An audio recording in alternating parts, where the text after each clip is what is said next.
Hello students, welcome to Step Overseas class. Last video में मैंने analytical paragraphs के बारे में आपको बताया था और एक टास्क भी दिया था करने के लिए। आज उसी टास्क को मैं एक्सप्लेन करूंगी। तो क्वेश्चन पहले पढ़ लेते हैं ताकि पता चले कि हमें करना क्या है क्वेश्चन में। The graph below shows population figures for India and China since the year 2000 and predicted population growth up until 2050. Summarize the information by selecting and reporting the main features and make comparisons where relevant. ठीक है, question में हमें ये चीज clear हो जाती है कि पॉपुलेशन फिगर्स को हमने एनालाइज करना है।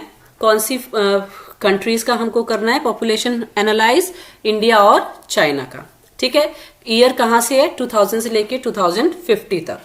क्लियर है? वाई एक्सिस पर हमारे पास बिलियंस है, रेशो दी गई है वाई एक्सिस पे, एक्स एक्सिस पे हमें ईयर्स के बारे में बताया गया। ठीक है, इंडिया को इंडिकेट करने वाला हमारा जो लाइन ग्राफ है वो है पर्पल कलर में और चाइना को इंडिकेट करने वाला है लाइट पिंक कलर में।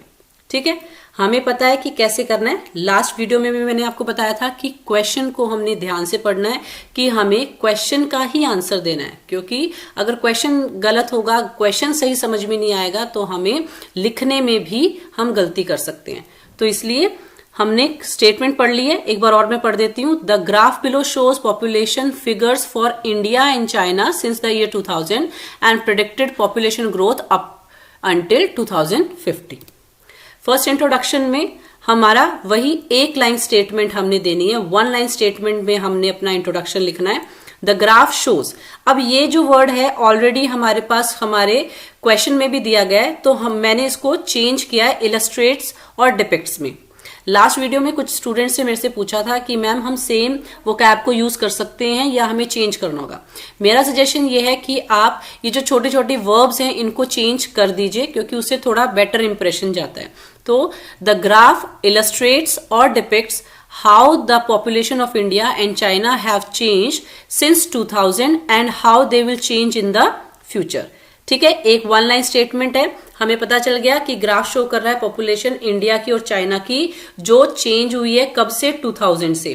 सिंस लगा दिया, हैव चेंज लगा दिया, प्रेजेंट परफेक्ट का यूज किया गया है, उसके बाद विल चेंज का यूज किया ताकि हम 2050 को इंडिकेट कर सके। सिंगल स्टेटमेंट है, इसी तरीके से आपने इसको लिखना है। अब बॉडी पैराग्राफ लिखने से पहले हम माइन्यूटली ऑब्जर्व करेंगे हमारे लाइन ग्राफ को, क्योंकि 150 से 200 तक हमें इसको लिखना है। तो it is very much necessary कि आप इसको ध्यान से ऑब्जर्व करें। ठीक है, हर रेशो का आपको एग्जैक्ट सिनेरियो बताना है, ये ना हो कि आप उसको गलत लिख दें। ठीक है, रेशो कभी गलत नहीं लिखनी है। स्टूडेंट्स प्लीज मेक श्योर कि जब भी आप रेशो मेंशन करें वो हमेशा करेक्ट हो और जैसी दी गई है वैसे ही दी गई हो। अगर बिलियन लिखा है तो बिलियन में ही होगा। ठीक है, उसको आप कन्वर्ट नहीं कर सकते हो, करोड़ नहीं लिख सकते हो या आप मिलियन नहीं लिख सकते हो। उसको बिलियंस कहा गया है तो बिलियंस में ही हमें लिखना है। टू मेक श्योर कि इसको आप इसी तरीके से लिखें। अब 2000 में हमें नजर आ रहा है कि जो इंडिया की पॉपुलेशन है वो 1 बिलियन है और चाइना की पॉपुलेशन है 1.2 से अबव। ठीक है, तो 2000 में किसकी ज्यादा थी? इंडिया की कम है और चाइना की ज्यादा है, तो चाइना की पॉपुलेशन ज्यादा थी। तो बॉडी पैराग्राफ हम कैसे शुरू करेंगे? In 2000 there were more people living in China than in India. ठीक है, ये चीज हमें क्लियर होगी क्योंकि 2000 में हमें पता चल गया कि 1 बिलियन है, रेशो भी है, और हमने क्लियर स्टेटमेंट दे दी कि 2000 में हमें ये पता चलता है कि चाइना में लोग अधिक रहते थे बजाय कि इंडिया के। The number of Chinese was 1.25 billion, while India's population was about 1 billion. मैंने आपको अभी बताया था कि रेशो का हमने ध्यान रखना है। 1.25 बिलियन हमें नजर आ रहा है वहां पर ग्राफ में, और यहां पर 1 बिलियन हमें साफ तौर पे नजर आ रहा है कि इंडिया के लिए दिया गया। Between 2000 and 2010, there has been a 0.2 billion rise in the number of Indian citizens.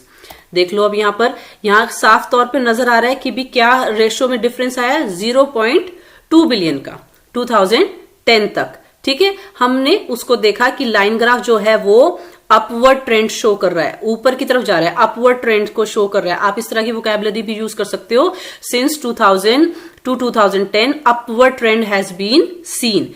ठीक है, इस तरह से भी आप लिख सकते हो और इस तरह से भी लिख सकते हो। Between 2000 and 2010 there has been a 0.2 billion rise in the number of Indian citizens. Over the same period, China's population has increased by 0.1 billion to reach over 1.35 billions. तो इंडिया की कितनी चेंज हुए? 0.2 बिलियन, लेकिन China की कितनी हुई population में change? 0.1 billion. ठीक है, कि वो कहां पहुंच गया? पहले था 1.25 बिलियन पर, अब पहुंच गया 1.35 बिलियन। इस तरह से रेशो अगर आप लिखोगे तो डेफिनेटली क्या है, एग्जामिनर पे एक अच्छा इंप्रेशन जाता है। ठीक है, second body paragraph, according to the graph the population in India will increase more quickly than in China and experts say that by 2030 both countries will have the same population of 1.45 billion. ठीक है, ये बहुत बड़ी statement है यहां पर है। अब देखो, हमने 2010 तक कंपेयर कर लिया था, वी वर एबल टू सी कि हमारा जो ग्राफ है वो अपवर्ड ट्रेंड शो कर रहा है दोनों ही कंट्रीज में, और 2030 में ये क्या है, एक मीटिंग पॉइंट बन रहा है यहां पर। ठीक है, हमारा जो एक मीटिंग पॉइंट है वो कहां पर बन रहा है? यहां पर 2030 में। और क्या स्टेटमेंट हमारे पास निकल कर आ रही है कि यहां पर जो दोनों की दोनों कंट्रीज होंगी उनकी क्या होगी? सेम रेशो होगी। कितनी होगी? 1.45 बिलियन वो मान रहे हैं। 2030 में हमारी सेम क्या हो जाएगी? पॉपुलेशन हो जाएगी। ठीक है, इसके साथ ही उन्होंने अब हमें क्या कहा है?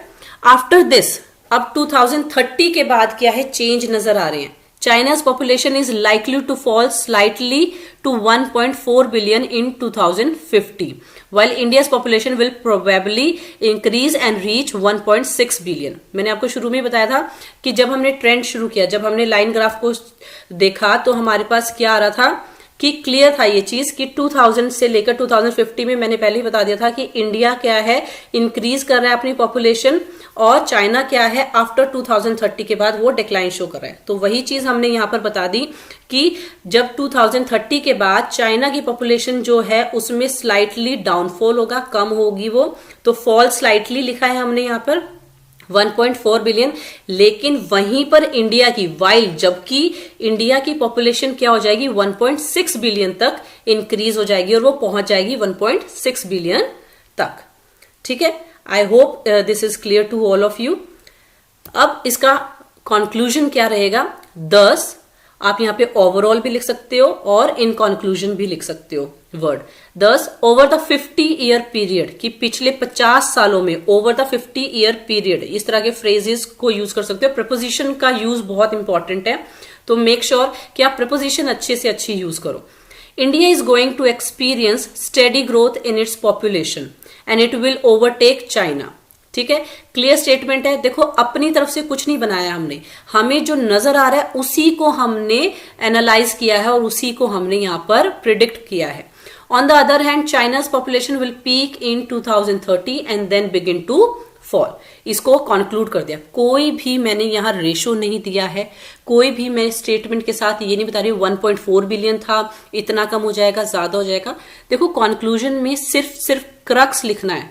क्रक्स का मतलब है आपने सिर्फ ये बताना है क्या निचोड़ निकल कर आया, और क्या निचोड़ आया कि इंडिया की पॉपुलेशन इंक्रीज होगी और वो ओवरटेक कर लेगी चाइना की, और जो चाइना की पॉपुलेशन है वो हाईएस्ट पोजीशन पर होगी 2030 पर, लेकिन उसके बाद वो डिक्लाइन हो जाएगी।